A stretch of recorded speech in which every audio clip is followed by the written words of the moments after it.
right, it's beginning to do it.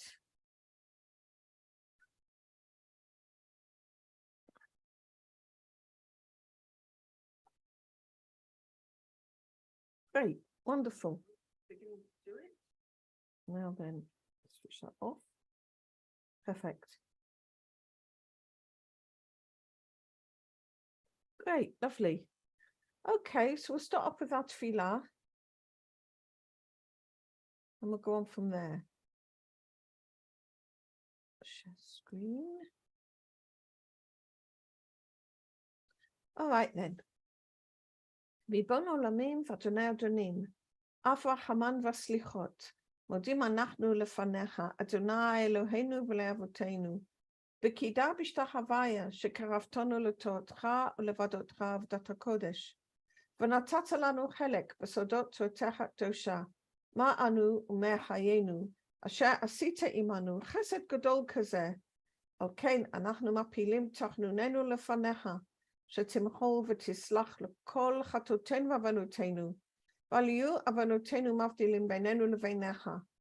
וכן יהי רצון מלפניך, אדוני אלוהינו ולאבותינו, שתכונן את לבבינו ליראתך ולבבך, תקשיב אוזניך לדברינו אלה, ותפתח לבבינו הראל בסודות תורתך, ויהיה לימודנו זה נחת רוח, לפני כיסא כבודך כרך ניחוח.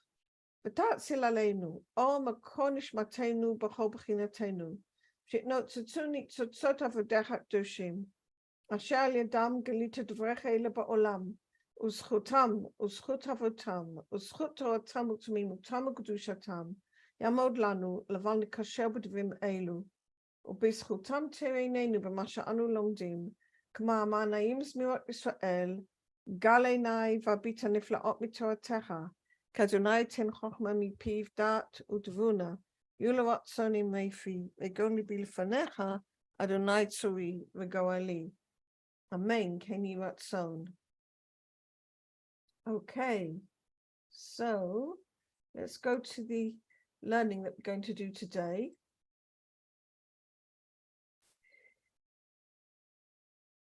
So let me just share that. This is from a talk that Rabbi Gottlieb gave last year on Parshat Vayechi.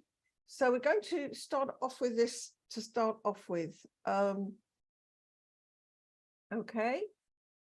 And it begins with the beginning of the parasha. Vayechi Yaakov be'eretz Mitzrayim 17 shana. And Yaakov lived in the land of Egypt for 17 years. Vayehi yemei Yaakov shnei chayav 7 shanim v'arba'im u'ma'at shana. And the days of Yaakov's life was 7 years, was 147 years. V'yikrovu yemei Yisrael lamut. And the days of Israel, Yaakov's a name given to him by the angel, given by God actually, when he fought with the angel, is Israel. And the days of Israel drew close for him to die. V'yikra livno Yosef, and he called to his son Yosef, v'yomer lo, and he said to him, Imna matzati chen beinecha, if I found favor in your eyes, simna yadcha tachat rechi, put your hand under my thigh, Vasita imadi chesed ve'emet, and deal with me with the true kindness. Al na tikbareni b'Mitzrayim, do not bury me in Egypt. V'shachavti mavutai, I want to lie with my forefathers. Unesatani miMitzrayim, and I want you to take me away from Egypt. Ukvartani b'kvuatam, and bury me in their burial place. Vayomer, and he said, Anochi eseh kidvarecha, and he said, I will do like you say. Vayomer hishavali, and he said, swear it to me. Vishavalo, and he swore it to him. Vishtachu Yisrael al rosh hamita, and Israel bowed down on the head of the bed. So this is like the very beginning of the Sidra. This is where we actually have Yaakov is here in the land of Egypt. And it's a very interesting beginning because he says, Vayechi Yaakov be'eretz Mitzrayim, and Yaakov is like alive in the land of Egypt. And this is very peculiar, really, when you think about it, because the land of Egypt was the land in those days which was the most decadent, the most area which had the most idol worship, the most uncleanness. It was the confluence of all the avodah zarah. So Dafka in the land of Egypt, suddenly Yaakov is alive. What does this mean? Okay, so Vayechi Yaakov Eretz Mitzrayim is that he receives there the light of Chaya. Okay, so the light of Chaya is the light of wisdom, the light of Chokhmah, the light of Gilui Hashem. So this is a very interesting issue. I mean, why in the land of Egypt? Okay, and this is also connected with the understanding of why the children of Israel had to go down to Egypt in the first place. Okay, the going down of the children of Israel to Egypt was already decreed at the time of Abraham at the Brit Bein of Toim. And if you remember, it comes as an answer to the question. And the question that Avram asked is, how do I know that I will be able to pass on the land to my descendants? And the land doesn't mean just the physical land of Eretz Israel. It actually means the consciousness of connection with God. That's the question that Abraham asked. How will I be able to pass on the desire for connection with God to my children? It's not an easy one to answer. Okay, and the reason why it's not easy to answer is because the connection with God actually means correcting our wills to receive for ourselves alone. It means going against our nature, and therefore it's not obvious at all that anybody, even if your father is called Abraham, will actually want to do it. So he says, how do I know that my children, my descendants will want this connection? And so God tells him they will be exiles in a land which is not theirs, and then they will come out and they will afflict them for 400 years, and then they'll come out with a great substance. All right, with great substance. So what is actually, and the Zohar tells us that in the land of Egypt, there was actually the sparks of light was there. When Adam and Eve ate from the tree of knowledge, the one soul, which was Adam, split into all the different parts, which make up the 600,000 souls of the human community, past, present, and future. Okay, those are the root souls.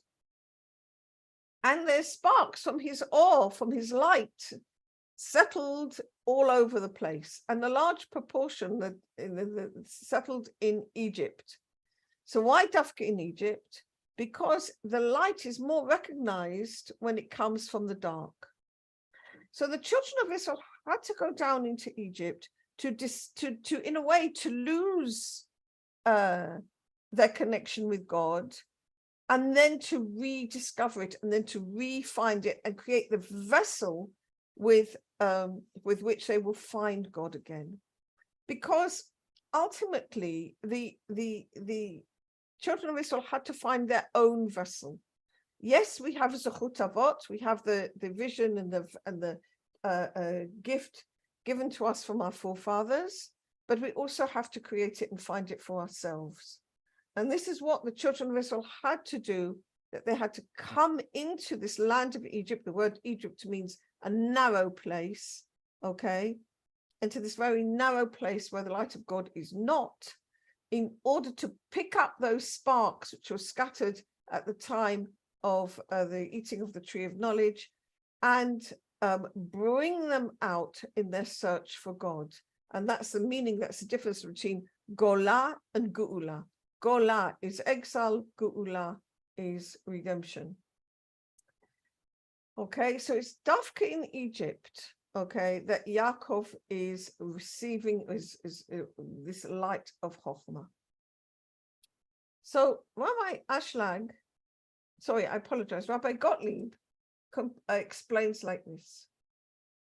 Yaakov Avinu, mevakesh likaver be'eretz Yisrael, asks Yosef, and he says, I want to be buried in the land of Israel, in the consciousness of Israel, Yashar El, straight to God. Lo b'Mitzrayim, I don't want to be in this consciousness of uncleanness, consciousness of idol worship, and what consciousness of this negative separation from God. Omer Zohar Kadosh, the Holy Zohar teaches, Gvura uchelek mitikun ha'adam. Gvura, burying, okay, is part of the tikkun of the human being. What aspect of us needs to be buried, okay? That is the will to receive for ourselves alone, needs to be buried and to rot. This is actually the purification of the vessel. So each one of us, if you don't take it, not as a historical issue, but as a real issue in our lives right now, each one of us is born and develops throughout our lives our ego, our will to receive for ourselves alone, our egoism, our selfishness, okay? And ultimately, this is what we need to let go of and let go and let it rot, okay? Not in the consciousness of the will to receive, which would be Egypt, but in the consciousness of I want to be connected with the will to give and the will of coming closer to God. And the process of coming closer to God does mean letting our will to receive for ourselves alone not be in use, okay? Which is like burying them or letting them rot away, okay? While we focus more on our aspect of giving. And this is its purification. Rabbi Gottlieb compares this to the purification of vessels, okay? That there's if a different type of vessel got uncleanness, different ways to purify it, okay? There is type of vessels which, if they got in touch something which was because it got hot, something splashed on it which shouldn't be, then to purify it, you also heat it up, okay? If it's something, a stone vessel, for example, not a stone vessel, a clay vessel, for example, if it got in touch with something which was treif, the only way, in fact, you can purify it is actually to break it. So there's different types of vessels and how we purify them, okay? So we also have a vessel, it's our will to receive for ourselves alone, and we also need to purify them. And the purification is to let it go. And in our lifetime, it means to let go of our will to receive for ourselves alone. And when we die, it means to be buried, okay? So Yaakov asks Yosef, and he says, I want to be buried in the land of Israel. I want to be buried in the level of which there is desires of holiness, okay? Because then the purification, which is letting go of the wills to receive, which all of us have, okay, is absolutely clearer. What is not the case in the land of Egypt, the consciousness of Egypt it's not possible to be purified, but there they have the vessels are very, very, very opaque, okay, because they're using them to bring the light of God, okay, but they're not using the light of God for the sake of giving, which is the only way we can use it, but they want to bring the light of God for the sake of receiving. And this is in the meaning of that the light of God is present in Egypt. Okay, the Order Chokhmah is present, but it's being they're trying to pull. The Egyptians are trying to pull the light of Chokhmah into vessels of receiving only. Now, right.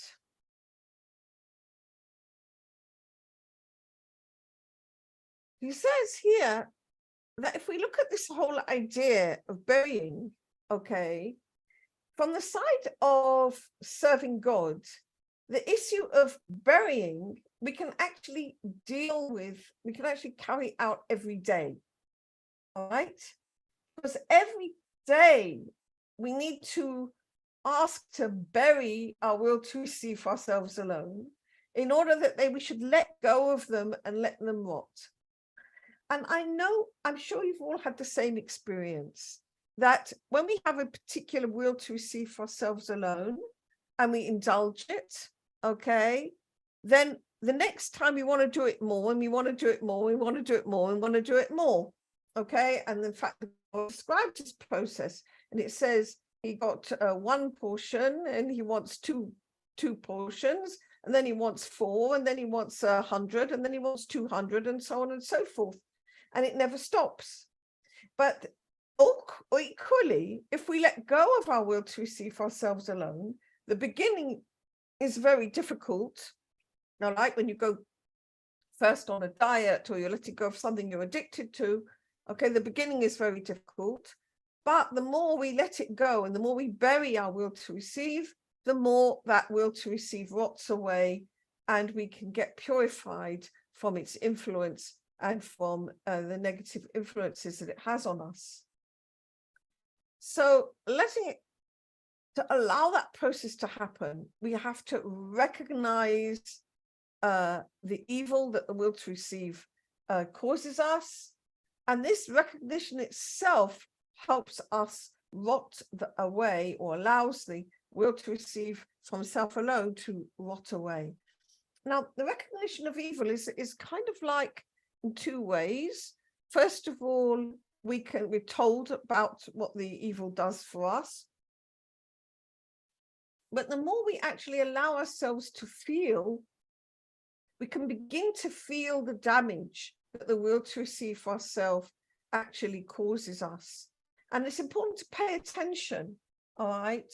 Because if we pay attention to the actual feeling that the will to receive for ourselves, that the use of the will to receive for ourselves does, then it actually helps us let it go, because it's not a good feeling. It feels good at that moment when we're indulging it, but afterwards you get a funny, weird taste in your mouth. It doesn't feel so good. You feel ashamed, you feel sorry, you feel embarrassed. It doesn't leave a good taste. Whereas the will to give is exactly the opposite. It can be difficult to do at that moment because you've got to exert yourself, and it's against your nature. But afterwards, you have a very good feeling. Okay. So this hakarat hara, this recognition of the evil of the will to receive from self alone, also helps us rot away our egoism, our selfish love. Bagashmiut, okay. In the physical world, the issue of the rotting away is when the material actually begins to break up into its component parts, okay? And as we said, in spirituality, the recognition of the evil causes the wills to receive from themselves alone to break up and actually make a good indent into our egoism. Okay. How can a person come to recognition of the evil? Okay. Again, that's what we said. A person needs to try, to experiment, to feel for himself what feels better. Okay. And to actually investigate, and also to believe, okay, that what is more giving, what according to Torah and mitzvot, how do you feel when you do Torah and mitzvot? Okay, and actually that really, really helps to make that distinction. Okay, and to actually see what is more giving, what is more believing, having faith in God, which is beyond experience. Also, in the human, between of man and his fellow human being, and in the divine area as well. Now, one of the ways that we can get a little bit confused with this is, like I say, at the moment when we're trying to do true giving, the body opposes it, and it can be very, very difficult to do. So when I say we need to feel what it's like, we need to remember, to actually experience, I mean after the deed, all right? Afterwards, you can see, you can feel that the will to give gives a much better taste in one's mouth afterwards than the will to receive does for oneself alone, okay? But at the moment when you're doing it, it feels difficult. Why? Because the ego opposes it. If you're really doing the work, then the ego is going to oppose. Okay. And it's actually in the opposition that is created by that clash between our will to give and the ego's will to receive, is when we can really see the negative. Okay. The more that a person wants to truly give, the more his will to receive truly wants to oppose. Okay.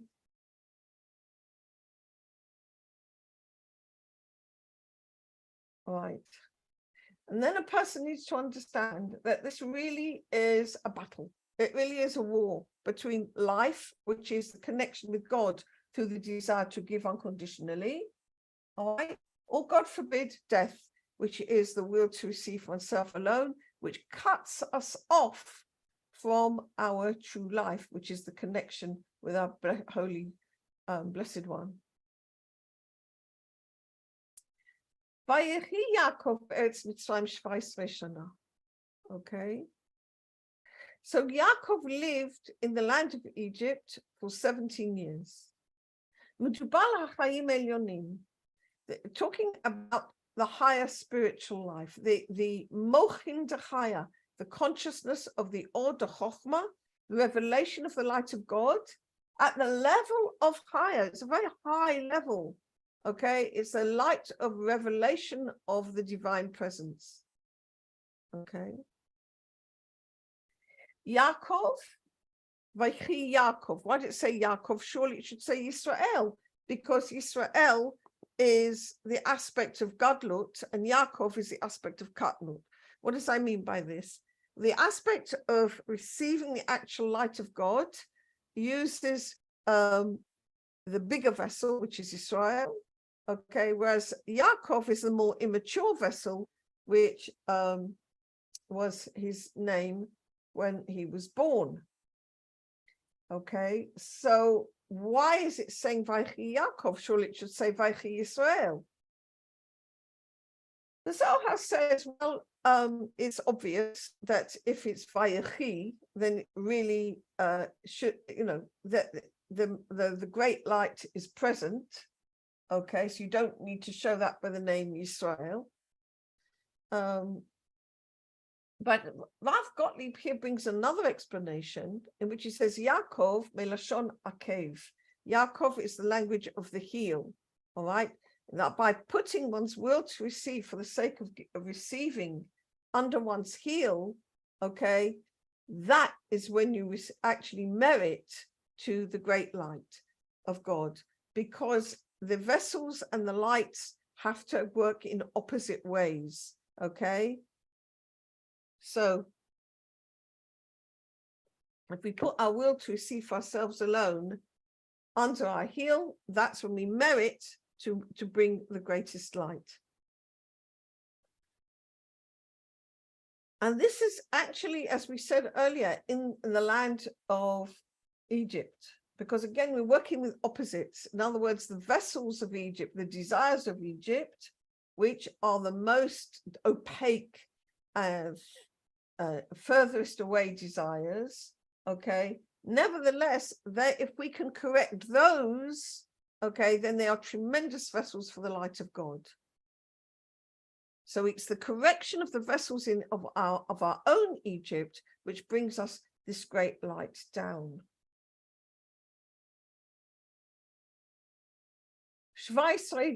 The number 17 is the same gematria as the word Tov, okay?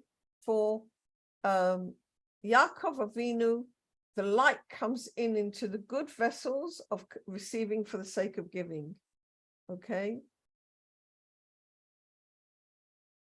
And the days of Yaakov were 147 years, okay? So what is this talking about?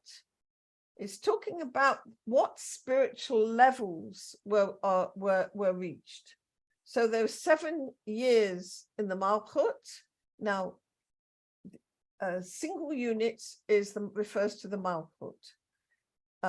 Tens refers to the Zerampin, and hundreds refers to Bina. Okay?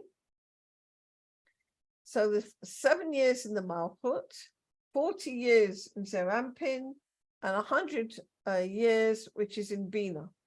And every number teaches about the level of that particular stage. So the 7 in the Malchut teaches about the lower 7 Sfirot. 40 in Zerampin teaches about the 40th year. Not quite sure what he means here, that the situation of the parts of Ayin Bet, in which the light of Chokhmah comes into the vessel of Keter. All right, okay. And the 100 years relates to 100, which is 100 blessings all every day. But I want to say something different. Here he goes into the numbers and what they mean, gematrias and things like that. But I read in the Zohar that when they tell you how many years a person lived, they're telling you saying that if they made every single day count. All right? What does it mean they lived all that time? The days of Yaakov, which were the years of his life, 147 years, means that they made every single day count. And the Zohar gives a beautiful description in which it says that when a person goes up to God, when he dies, all the good days, when she did mitzvahs on, act as garments for him, and he's robed in the days of the beautiful mitzvahs that he did and made every single day count. Okay, and this is Vayhi Yemei Yaakov Shnei Chayav, because it simply could have said Vayhi Shnei Chayav, and it could have been, it didn't have to have the days, but it means that every single day was a mitzvah. Every single day he was connected with God, and those days act as garments for him. And the days of Israel came to die. He was coming towards his death. Okay, and what does this mean? It means that the spiritual stage in which he's receiving this great light needs to go away, needs to leave. And this is the natural progression of every spiritual stage. Okay, why is it that we need always, we get a spiritual light, we feel so high, we feel so happy, it feels like it's going to last forever, we're never going to lose it, it really feels like that. And then a few days later, it's like all the air's gone out the balloon, and we're back in ordinary consciousness again. So why is that? Why is it that when we receive, some sort of insight, we're feeling good, why do we lose it again afterwards? And the answer is that every spiritual stage ultimately needs to leave, because to make space for the next one. If we were just to be filled up with the spiritual light, we would never ever want to do anything else again. We'd just be filled up. We wouldn't want to continue working. We wouldn't want to progress. Okay, so every spiritual light, however beautiful and however high, has to be lost in order that we can grow again. It's like climbing up a ladder, that in order to get up one, the next rung, we have to let go of the previous rung.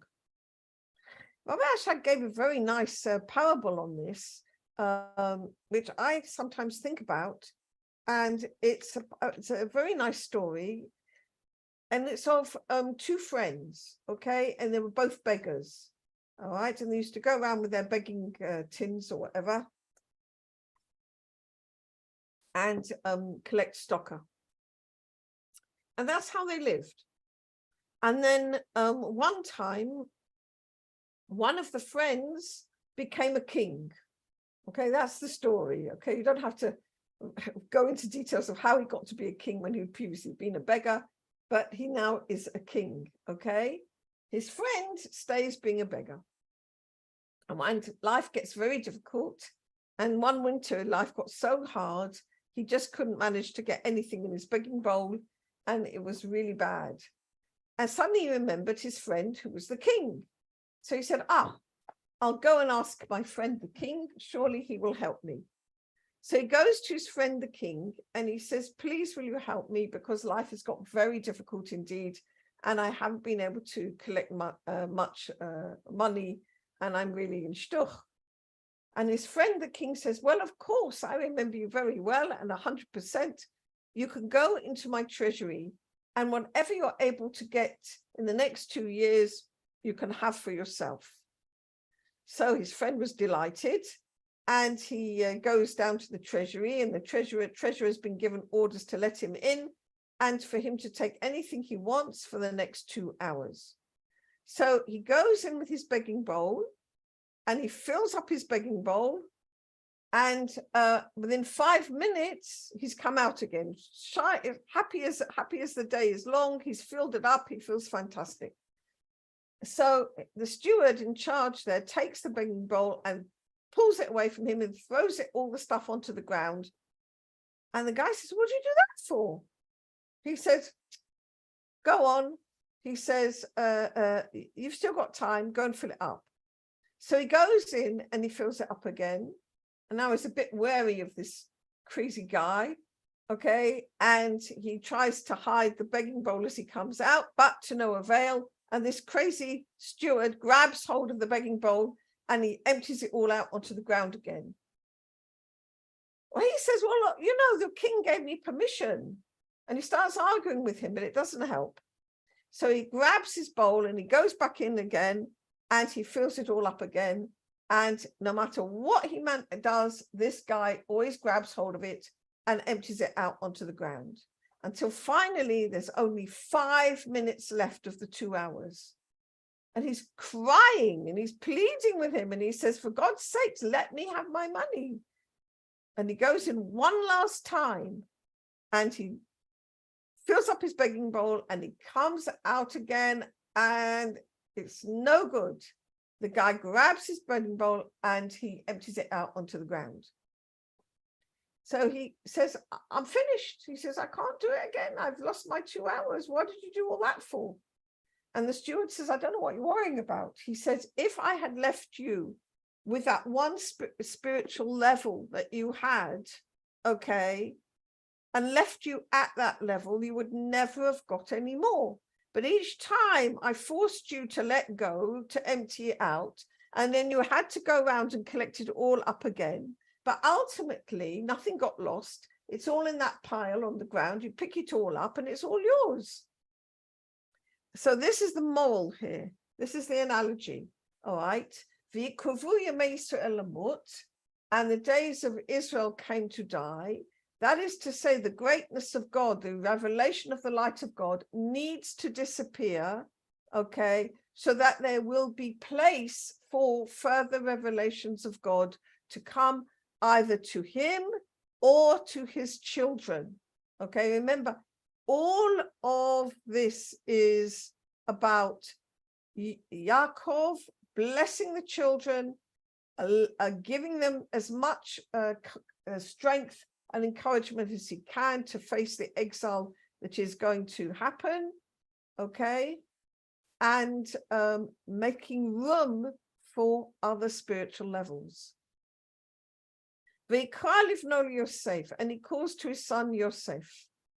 Okay, now why Yosef? Doesn't he love the other sons? Yes, he does. Okay, but Yosef is the middle line. So Yosef in his character actually includes within him all the other tribes. Yosef is the aspect of Yesod, okay? And Yesod includes within him all the others. So he's the middle line, and he includes Chesed, Gevurah, Tiferet, Netzach, and Hod. So he's like the collective, all right? So he's definitely the one who's going to include within him all the others. And he says to him, if now I found favor in your eyes, okay? Now, what does it mean if the father has found favor in his son's eyes? I mean, it's a bit the wrong way round, isn't it?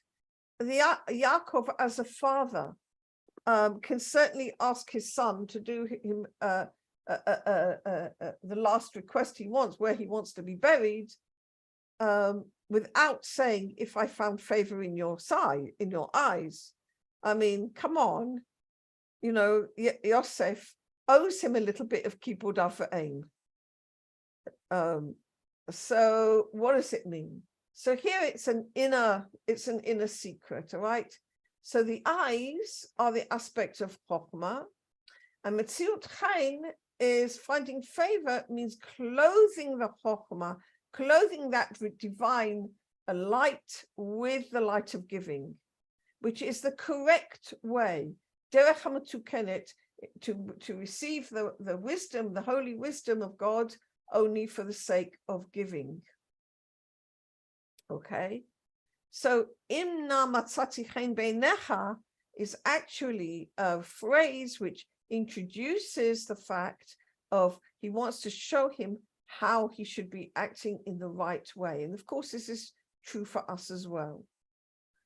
And he says to him, Simna yadcha tachat yerechi, okay, put your hand under my thigh, meaning the aspect, close to the area of the Brit, all right, which is the aspect of Yesod, which is Yosef's own midah, and which is the middle line.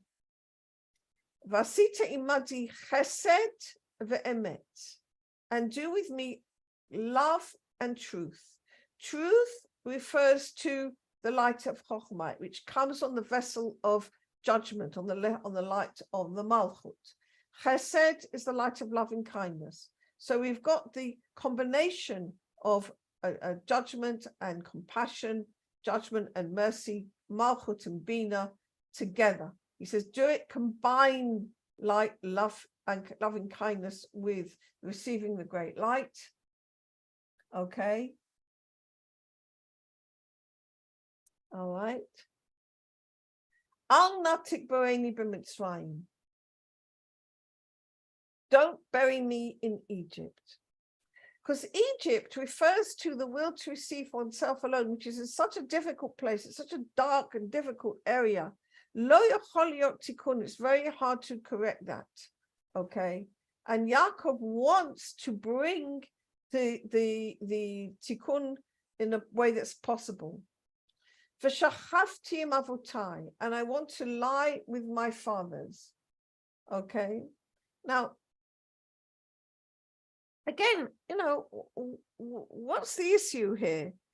I mean, when a person dies, his body is like a garment which he sheds, and the true aspect of the person, the soul, goes up to God. So why does he care really precisely which bit of earth he's lying in? But what he's really saying is, Shachavti im avotai, I want to be with my fathers. I want to be with their midot. Okay, Yaakov himself is the middle line. He combines the chesed of Abraham with the gvura of Yitzhak. Okay, for Shachavti im avotai, I need to be with Abraham and Yitzhak because I bring forth the middle line, which is Tiferet, which is dependent on both, and I give to both. So I uphold both Avraham and Yitzhak, which are two opposites. I uphold both of them, because they're both included within me, and they both give to me. So it's a two-way process. So רצוני שמנוחתי ותיקוני יהיה מחובר בהשתוות לאבותיי הקדושים. It's my desire that all more tikkun needs to be connected with and in affinity form with both my holy fathers, Avraham and Yitzhak, Chesed and Gevurah, which are the two foundation lines of the right-hand line and the left-hand line. Unsatani mimitzrayim, okay? Take me away from Egypt, okay? Take me away from the pollution of Egypt, from the will to receive oneself alone. V'harimoti el al, and raise me up to God, God which is loving kindness. Ukvartani b'kuvuratem, okay?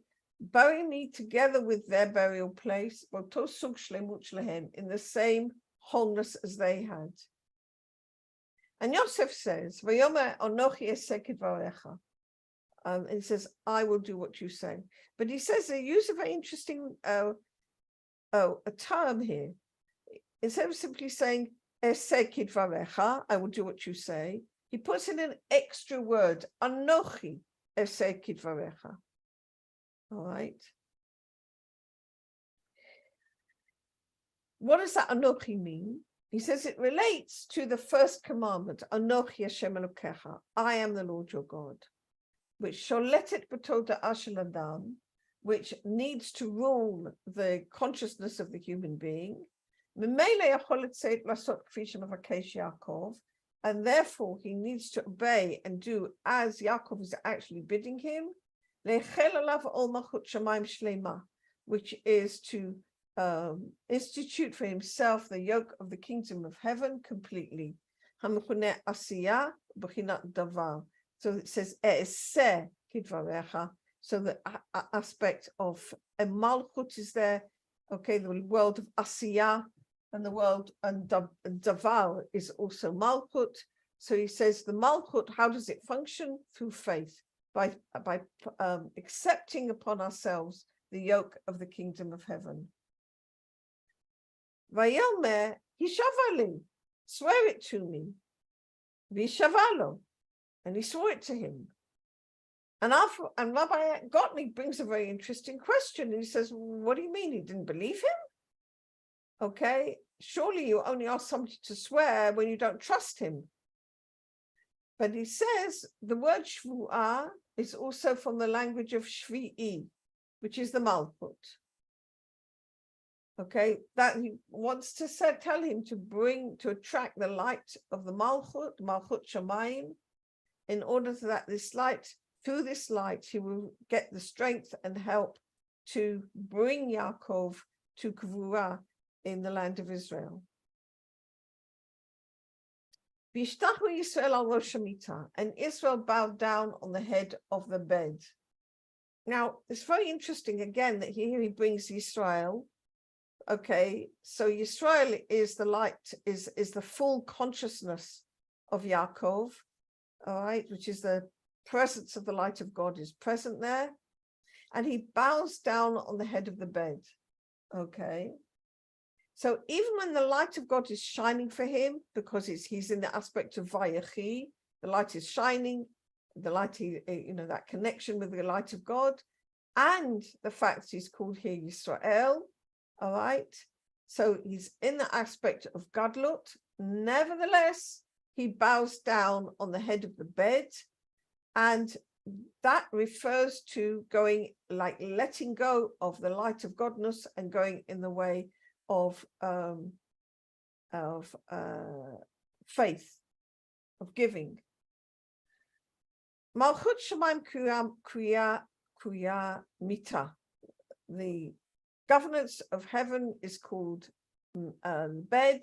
Okay, Milshon Mata B'Chashivut, from the language that it's of less, that we don't value it so much. We tend to value experience, we tend to value other people's experience, we tend to value people's knowledge, our knowledge. This is what we tend to value, because they all fit our wills to receive ourselves alone. okay? But mata, okay, below, or mita, the bed, is we don't value the desire of giving. We don't value the yoke of the kingdom of heaven. So what is Israel doing? He bows down on the head of the bed. He says he's bowing down to Keter of Malchut. Keter is complete giving, complete self-negation. You know, I let go of all my wills to receive, and I just want to do God's bidding. So he sees this is a time of the light of God shining, like a time of, in a way, the Gemara Tikkun, and nevertheless he bows down and goes the way of faith. The whole parasha of Vayechi has a connotation with the end of the Tikkun, because the blessings that Yaakov gives to the tribes, to his children, is blessings that relate to their nature and blessings that relate to the Gemara Tikkun. So the whole aspect of Vayechi is actually to do with the great prophecy that Yaakov came to in Egypt, which was the prophecies that will be relating to each one of the tribes, and that will be fulfilled at the Gemara Tikkun. Okay. All right then. Sikum, summary. The two aspects of the middle line are Yaakov and Yosef.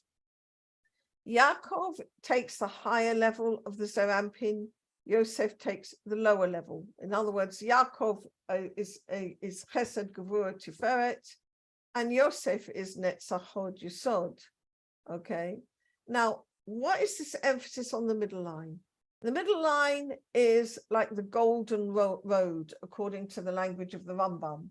It's Yahadut is always striving to come to a middle line, to bring in those extreme positions and join them into the middle, coming to compromises, coming to shalom, because you can't come to shalom when you're in one extreme or the other.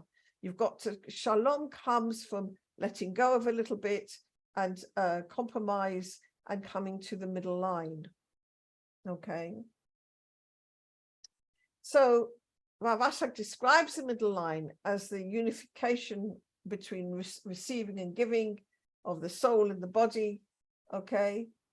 And therefore, to connect with the two main souls here, which is Yaakov and Yosef. Okay, this is the way of Judaism, which is, even though we've got two opposite roads, one is of Chesed, one is of Gevurah, okay, nevertheless, we need to come to the middle line, which actually joins between them. Yaakov asks Yosef that he should take him out of the pollution of Egypt, out of those wills to receive himself alone. That's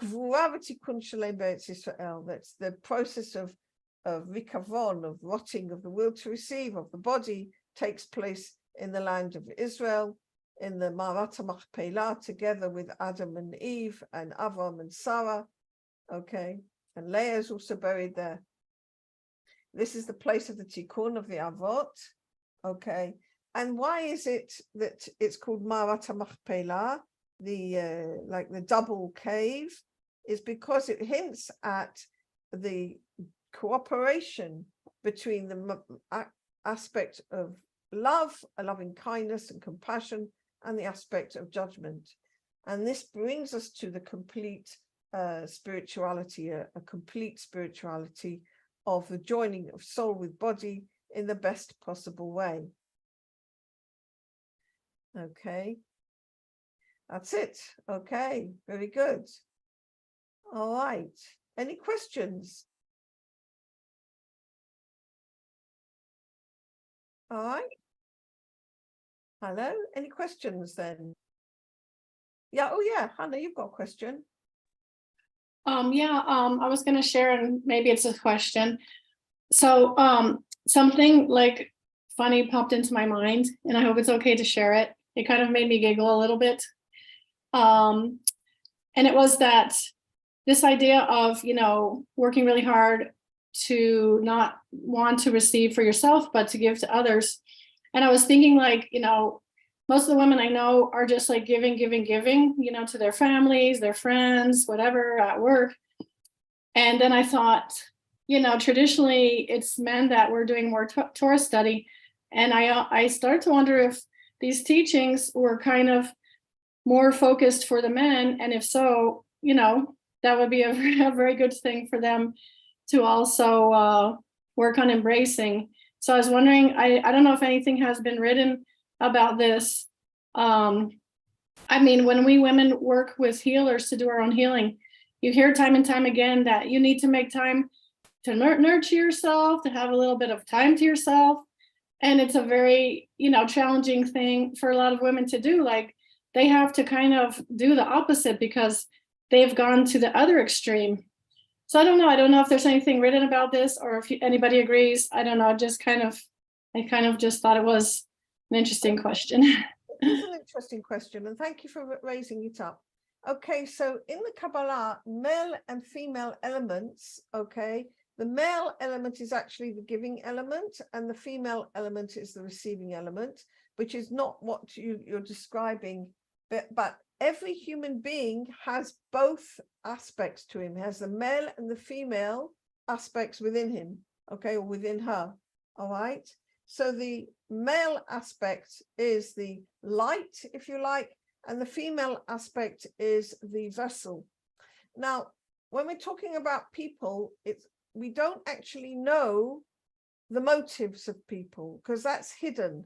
That's why the whole of the Kabbalah is called the Sod meaning the hidden aspect, all right, because the outer actions are obvious, but our inner intentions are hidden from us, okay? And we don't actually know that, and therefore it's called a sod, which is a secret. We don't actually know intentions.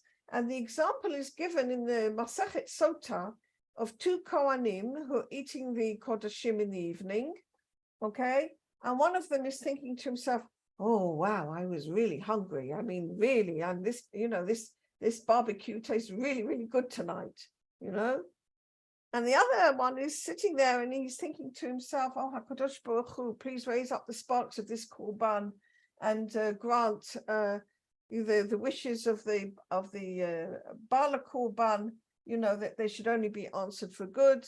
And he's blessing and he's eating the Korban in holiness and with the intention of giving. Now, from the outside, you don't actually know. On the outside, you just see two Kohanim eating their evening meal, all right, in the Beit HaMikdash. It's only from the inside do we actually know what the intentions are. So giving can be giving for the sake of receiving, okay, or it can be giving for the sake of giving. Giving for the sake of receiving does not really count as pure giving. It's a very important part, and it's called Torah Shelo Lishma. And like you say, many, many women do an awful lot of giving, but unless you actually go right into the kishkas of people, and in fact, the only person you can really look at in that way is yourself. Only you really know, is my giving really unconditional, really going against my will to receive? And the answer is that if my will to receive is just sort of going along with it and agreeing to everything, then probably it isn't, because the reality is that the guf, the body, opposes giving with all its strength. And it says, who is God that I should listen to his voice? Or what does this service mean to you? This is the voice of the will to receive within us. And we all have that voice. And the more that we try to give unconditionally, the more that voice is going to get stronger. So that's kind of a rule of thumb by which we can actually know, is my giving really giving? Okay. And if I've got that opposition within myself, then I can say, yes, it's really given. All right. And I think in this respect, you can't look so much on the outside, because only a person can really know what's happening within him. It's like the Kohanim on the outside, you just see people doing what they're doing, doing Torah and mitzvot, whether they're men or women. It's only on the inside, and one can only actually know that for oneself, is how much my ego is opposing the work and how much it really is giving. Okay? So it was a very, very, very good question or point, whatever you want to call it. Okay, excellent. So here we go. Children of Israel are now gathered up in Egypt, and we're coming there in order to go into the exile. So why are we going into exile? And the answer is we need to go into exile because it's the bigger the vessel, the greater the light can come in. So the bigger it's like a preparation. All right. The more the deficit there is, the greater the desire. And God wants us to have a very, very strong desire for redemption. And so I think that this whole discussion, this whole aspect of going down into Egypt is so relevant for us today, because we can all see the materialism and the forces against, our connection with God very strong in the material world of today, and the temptations that surround us.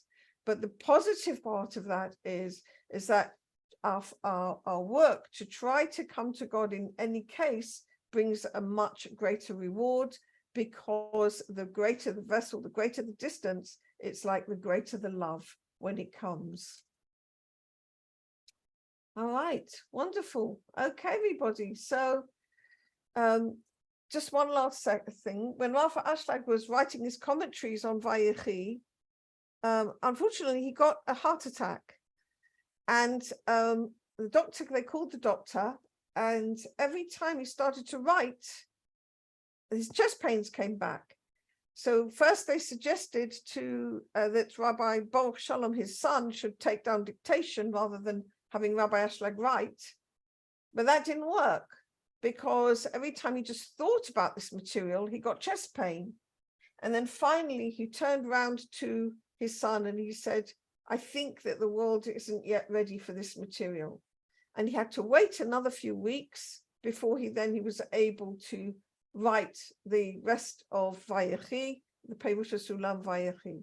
And I think the reason for this is because Vayechi really does deal with the Gemara Tikkun, and Yaakov's blessings for the tribes are the blessings for the Gemara Tikkun. Okay, so B'ezrat Hashem, a lovely parasha ahead of us. All right. Okay, everybody. So have a wonderful Shabbat. All right, and B'ezrat Hashem, see you all next week. Bye then. Bye. Shabbat Shalom. Shabbat Shalom, everyone. Shabbat Shalom, Lauren. Lovely. Fantastic. I'm going to